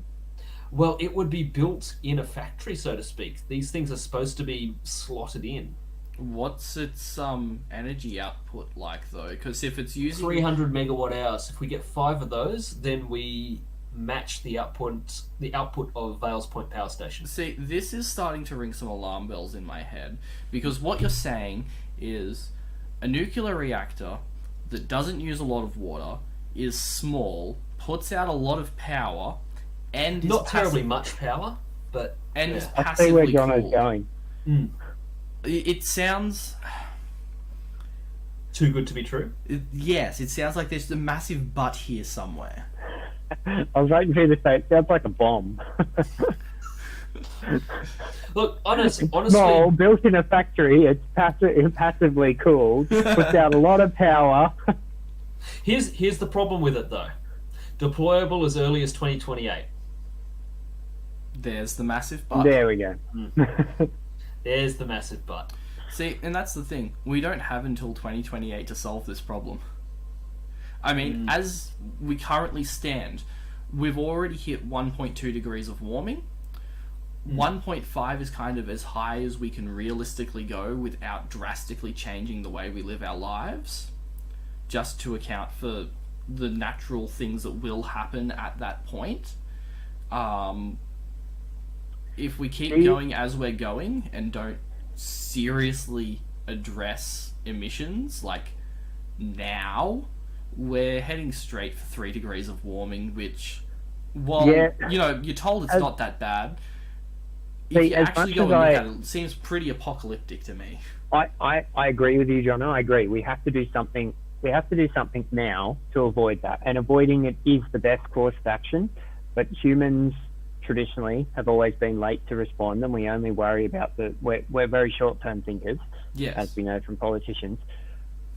I think once the apparent effects become quite dire, like doing it now is the best solution. Yes, but it's not happening.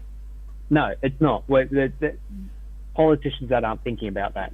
But once we get the ball,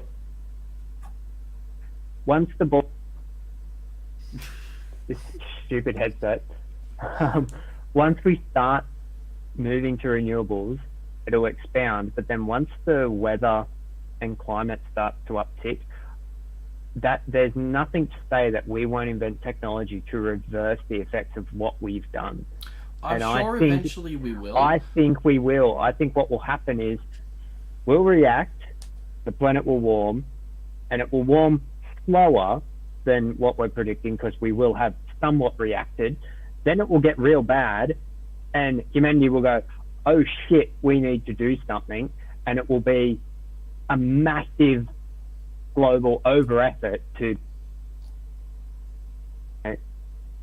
shit, we fucked up, let's get this done. And then that's when it's kind of like COVID, we had never invented a vaccine in that amount of time, but we were able to do it so quickly because of the global effort. And suddenly these companies who had ideas for vaccines suddenly had money and funding because just money appeared. And once global warming becomes that kind of crisis or that emergency situation, magically funding will appear. See, I get where you're coming from with that, but there's one key difference between climate change and COVID, and that is that there was no one massively profiting off of COVID running rampant across the world. Whereas when it comes to climate change, there are some very, very big companies massively profiting off of making the problem worse. And even looking back over the last 100 years of human development, never underestimate humans' ability to continue using something that they know is bad for them, despite the fact that they know it, because it's profitable. And of course, I'm talking about tetraethyl lead. So another perspective, like I don't disagree. We should be using renewables. When I say how quickly can we scale them up, I'm like, what kind of manufacturing is there? When we decarbonize our energy grid, how quickly can we, like, what are the, like, do we have enough factories to rapidly replace everything? What I'm suggesting is we might have to put a whole lot more forms of energy on the table, even if they're not necessarily the most cost effective, but they're clean enough and they provide enough energy. Like China, in their big push to put in a whole, like, rapidly upgrade their energy output. Everyone criticized them for using coal power, but they also use nuclear, they used hydro, they use solar. They are throwing everything at it. So because they recognize that they're not going to build only nuclear power plants because there's just not enough expertise, there's not enough factories for them to go all in on nuclear or all in on renewables or all in on coal. They're throwing everything in the kitchen sink at it because they just need to fix the problem. And that's what I'm suggesting is going to be the issue with our climate change issue. If we're going to need a whole lot more power generation as we switch to electric cars, as we develop carbon sequestration methods, as we switch to hydrogen steel manufacturing as opposed to using coking coal, All of this is going to require a whole lot more energy, and I think it's going to be necessary to replace our coal, our fossil fuel energy, obviously with renewables, but we're going to have to bring nuclear and hydro and geothermal and all of these into the mix. We're just going to have to throw everything in the kitchen sink at it. That's what I'm suggesting. I get where you're coming from. First of all, we can fairly safely, at least in Australia, knock geothermal just off the ladder completely. Unfortunate, but true. We're very... I'm speaking more in a global sense. Globally, geothermal, where it's viable, totally on board with that. And the main problem I see with nuclear, economics aside, is that, like we've already said, we need to be doing something about this problem right now. Agreed. We don't have the 8 to 10 years it takes to build nuclear power plants. Is Mitch saying we need to build nuclear power plants anyway? Yes, I'm saying that. But also, if we look at the small modular reactors, it's saying it'll be this one they're looking at. I'm using the GE one as an example. It's saying it'll be complete in 2028, but after that point, they're actually suggesting a 24 to 36 month construction. Once they've built the first one, they've now got the know-how and they can roll that out, and the economies of scale will start to bring down the cost, bring down the time. The problem with nuclear power plants up until this point is that they are bespoke. You have to design a more or less new one every time. You've got to take into account the like different architecture, all of that sort of thing. Although I learned a new thing. Apparently, there's a nuclear power plant in Lithuania that is exactly the same as Chernobyl. Glorious. Can't see that going wrong. They actually used it as the set for the Chernobyl Netflix series. Oh, yeah. That's not concerning at all. I don't think it's been running at that point. You know what the best part about that Netflix series was? The fact that in every single episode, someone almost literally just turned straight to the camera and said, "Did you know that the Soviet Union was bad?" I haven't seen it, but I believe that didn't you. literally happen in every episode, but something along those lines basically happened. But that's not such a Soviet Union problem, and I can't believe I'm defending the communists here. That's not such a Soviet Union problem as it is just a Russian problem. I think it's more of a top-down command economy problem. Very true. But yeah, so look, I'm suggesting that, I understand where people are coming from. I think most of the objections to nuclear have been dealt with. I think we just need to get out of the way, and if the market decides that it is necessary, then we need to allow the market to do it. I have faith in the safety of current designs, and if no one decides to do it, I won't be sad about that. If renewables are the most efficient solution, both in cost and time to deploy, then that doesn't bother me at all. But I think that nuclear should be on the table. Look, I'm okay with nuclear being on the table. I mean, I've got nothing against nuclear. I just don't see it as happening. Maybe so, and I can see where you're coming from. The economies of scale don't match up at this point. I think they could change. Yeah, but it is flipping, and I don't know if I shared it, but I will. There's a document, or not a document, it's just a video on YouTube I watched on why petrol prices are so high. And it's actually really good at explaining how obviously supply and demand and, COVID happened, which threw them into, they had a surplus, so costs went massively down. And then the world's opened back up, and suddenly, obviously, demand shot back up and supply has to catch back up. But now what the oil companies doing, they know they're on their last stint of fuel cars. Yeah, so they're milking us for everything they can. They're milking the shit out of it. Yeah, they're just, they basically, they know that electric cars are coming. All car manufacturers are switching. Governments are mandating it. They know that petrol, internal combustion engines in cars are going. So they're going to control that supply like crazy to try and just, make squeeze as much as they can. Which off the back of that, while they can. I have something I'd just like to say directly to all of the people claiming that they're being robbed at the petrol pump.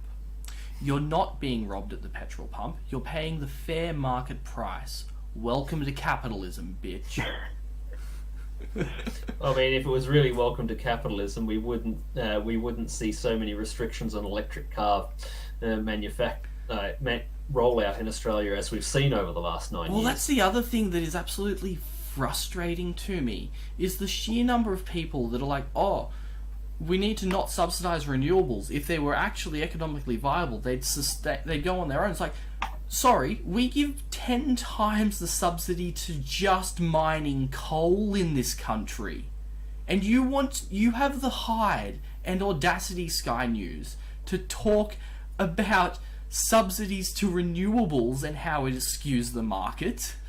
It doesn't help that our, well, in New South Wales at least, that our car registration system is based on weight. Yeah, that doesn't help. Battery electric EVs. Definitely not. Look, maybe we'll just all be driving hydrogen cars in New South Wales then. Doubt it. I mean, I'm looking forward to, like, personally, I would love an electric car. Less Same. moving parts, much cheaper to fill up the tank, so to speak. Mm-hmm. I bought a new car last year, and I wish I could have got an electric car, but you know, the cheapest electric car was twice the price I paid for mine. I have some friends from my old church who bought an electric car used for $12,000. I'm so jealous of them right now. Oh man, I think you'll struggle to find a decent I internal just- combustion I have engine car for solar. that I price at the mean, I just moment. want an electric car. I'd have free fuel. I would literally have pretty much one cost if I had an electric car. It'd be rego tyres. Rego would be the yearly cost. Tyres and brakes every 5 years. Not That'd even be it. brakes, because with regenerative braking, you don't use the brakes as much. Yeah, Did you hear exactly. the story about the Tesla customer in the US that took a car into a Tesla service center because the brakes were making a weird noise? Turns out they forgot to install the brake pads. Oh, Yep, I know that one. That's concerning. And look, at the risk of turning into an Elon Musk hate fest here, that Did they customer's forget- experience with trying to get brake pads was ridiculous, and why a Tesla service center does not have brake pads on hand is ridiculous. Did the customer forget to select the brake pad option when they ordered the car? no, that's only available in the subscription plus. Oh, right. And if you unsubscribe or your credit card gets denied, they'll turn your brake pads off. So we joke about car subscriptions, but BMW already does it for heated seats. I'm not kidding. my- Newer model BMWs, you Oh. actually have to pay a This is- subscription so you can use the heated seats. This is why I don't want an electric car. See, and this is why I'm going to stick to my 20-year-old shitbox. And once, Just once battery... begrudgingly buy fuel. Look, I'm just going to... It's going to get to a point where it's $5 a cheaper litre. just to go down to the bottle and pick up a couple of 100 litres of vodka. And just pour that into the fuel tank. Well, between alcohol tax and fuel excise, they'll get you one way or the other. Yeah, but at least I'm not paying it to fucking ExxonMobil and Chevron. Jono will begrudgingly be at the pump, just like, I don't care, I'm buying my fuel even though it's $5 a litre. No, even better idea. Modify your car so it runs on used vegetable oil. That's not as difficult as it sounds either. Yeah. Old man yells at cloud. Like to think of. No, I'm kind of waiting for I'm waiting for an EV conversion kit that is actually affordable. Like if they can make one that's like there is one that you can get that is about $12,500, 100 kilometers of range, which, I mean, for most things would be fine. There's an EV charger, across the road from work. At least then, I'd rock up and have a parking spot reserved for me every morning. Just rock up there, plug it in the morning, it can charge as slow as it likes. I'll set it up so it charges super slow, so that it hits 100% just as I'm about to come out of the office. That way I don't have to move it because it's still technically charging. And you wouldn't use 100 Ks going into work and back. No, it's about 50k in and back. Yeah, so you'd be fine. But look, it's an EV conversion, so I can set the controller to charge at whatever rate I want. And for most things, it'd be fine. But it's on that rare occasion where you have to take a trip longer than that you're just gonna go mental. And it's part of the real thing that's holding back EVs in Australia is the just absolute lack of charging network.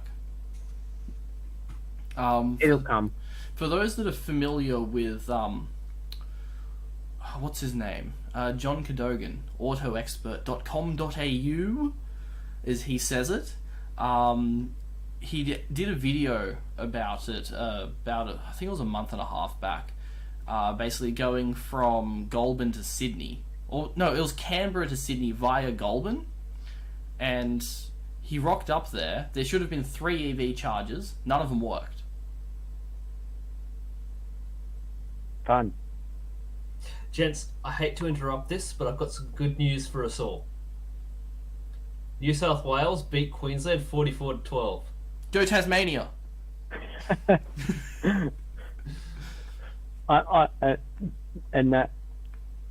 And anyone watching this from overseas has no idea what you're talking about. No, anyone watching it from outside of New South Wales or Queensland doesn't give a fuck. Well, I don't watch football, but that just means I got my tip right. Look, all I care about is Queenslanders mad. Look, all I care about is I don't care about it because I use a spreadsheet to look for arbitrage opportunities, bet on both sides, and win regardless of the outcome. I want that spreadsheet. No. I may or may not have been kicked off of several sports bets websites multiple occasions. When they figure out that you do, it's perfectly legal, but they do not like it. Which, given that their entire business model is based around taking advantage of people, making bets based on emotions rather than facts. I can understand why they don't like it. I'm in the work tipping thing, and I purely bet based on odds. I couldn't find a way to rig the work tipping thing to my favour, so I'm not touching it. Yeah, I just bet based on odds. But even that, it's not perfect, but yeah. Look, it's like we always say, the house always wins. Unless I'm playing, in which case I find a way to screw the house. Apparently there's a way to win at roulette. Like, apparently, so if you... Yes, to win at roulette, what you do is you pull together a whole bunch of capital, you go to a bank and take out a massive loan, and you buy the casino.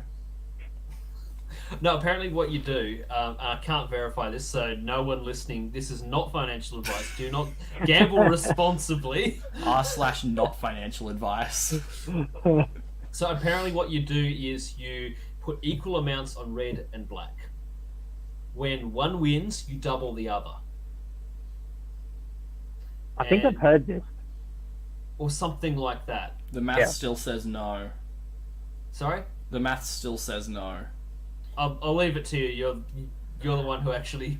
Every single bet in roulette is weighted slightly towards the house, because even if you bet on black or red, the odds of you winning are still less than 50-50.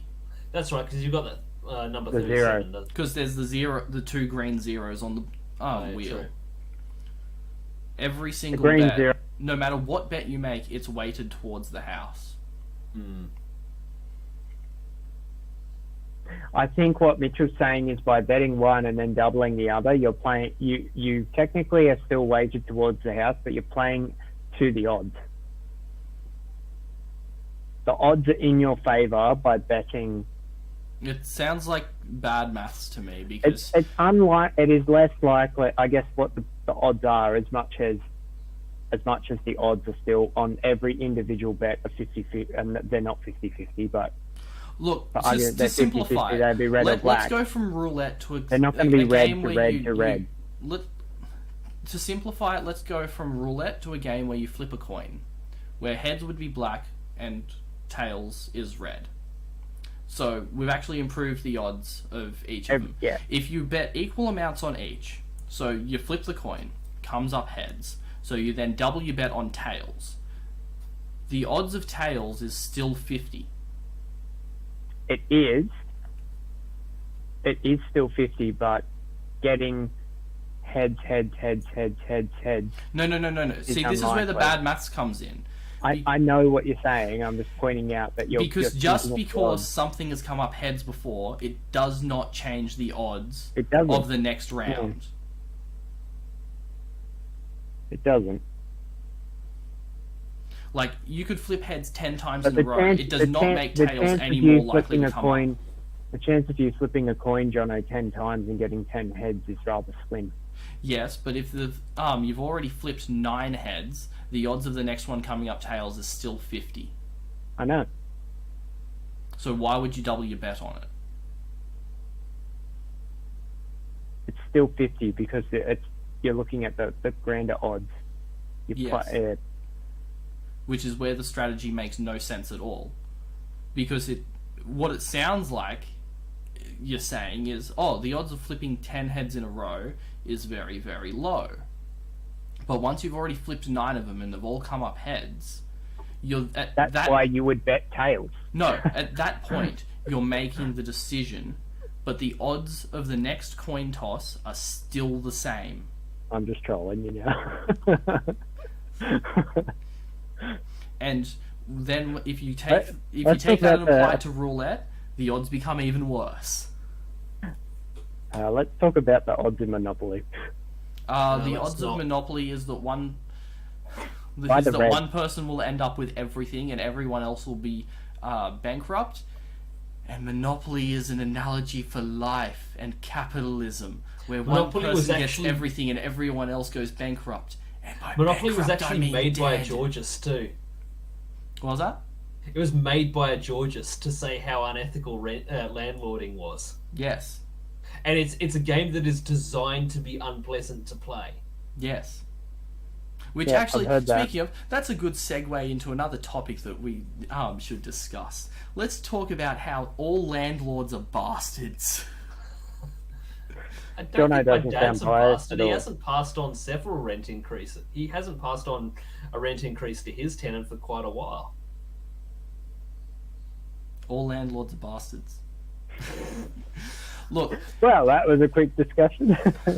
Look, when it comes to how they seem to think the rent that they're entitled to, ignoring, the fact that they're hoarding resources to themselves and then selling them back to you at a premium, where you can't actually buy it. You can then just get it as a service, which has its own ethical issues. Just talking about rent and how it's calculated, if all of the rentals in an area go up by 10%, the landlord that has not yet put their rent up by 10% now thinks that they're entitled to, because all of the other rents in the same area have gone up, even though their costs have not changed. Maybe That's the so. free market.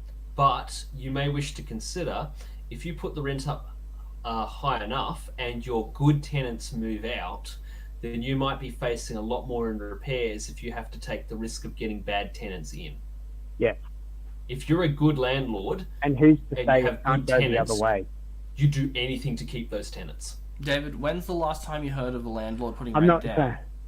I'm not saying. I'm meaning that they build a expressway through your region. Suddenly, those houses and the property value drops. No one wants to live there anymore. The rental value is going to drop too. I know it doesn't happen often, but there is that possibility, and you then have to drop the rent to keep your tenants, like what Mitchell said. if you do have good tenants, you're not going to up the rent. Before I bought, I rented in a house for 5 years. We didn't get a rent increase until we were moving out. Literally right before we were moving out, they put our rent up by $10, and it was because I assume we were good tenants. I think that's an anomaly more than a trend. I think it depends on who your landlords are. If you've got like mum and pop landlords, then they're generally more amenable. If you've got big companies being landlords, then yeah, they're going to be bastards about it.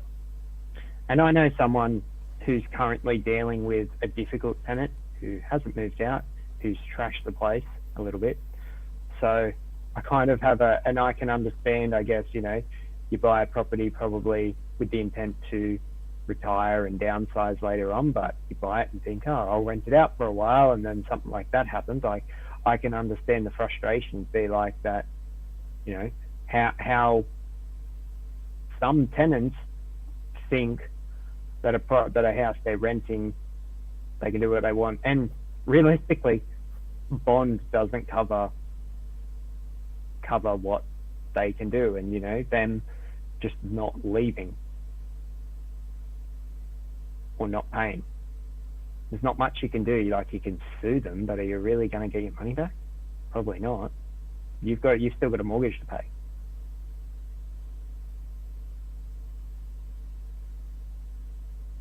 I suppose in that situation, I mean, I get where you're coming from there. The point I was more of trying to make was that you're talking about someone selling a product and then increasing the price of that product for no other reason than everyone else has. Can you name any other product where the costs to produce and supply that product, or even service, stay the same, yet... Streaming services. Their costs have gone up, though. How? Cost of electricity? How did their servers are based in like one country? Is that the one thing? Like, every year their streaming services typically go up. As they increase their library, the paying royalties on stuff. But they also go down with library too. Oh, maybe. Trying to think of another one. My next one was going to be like health insurance. Yeah, but health insurance in of itself is just kind of a scam. Yeah, I discovered that the hard way. Health insurance should be just... It shouldn't be a thing. Health services should just be like, in this day and age, a basic thing that everyone has access to.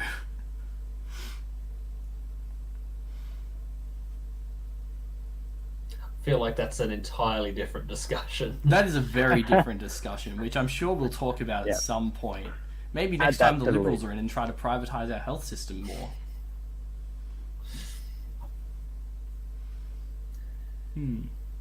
I'll probably call it for the evening fairly soon. Yeah, anyone have anything else they want to add on housing? Nope. Not particularly. Anyone want to, you know, cater to the conspiracy nuts about the government owning your house under Labor's policy? I just think it's a bad idea. But I don't think I'd want that. No thanks. No. Oh. Well, we might wrap it up there then. I mean, we've been going for 2 hours now. So... Well, good chat. Yes. Yep, good chat. I lost track of all the topics we talked about. Oh, so many different ones. I'm sure we we pissed everyone off. It's what we do here. it is what we do. We are professional pisser offers of everyone. It's great. But we'll wrap it up. Thanks for watching, those who watched, and we will see you all next time. Goodbye forever. See ya. Never talk to me again.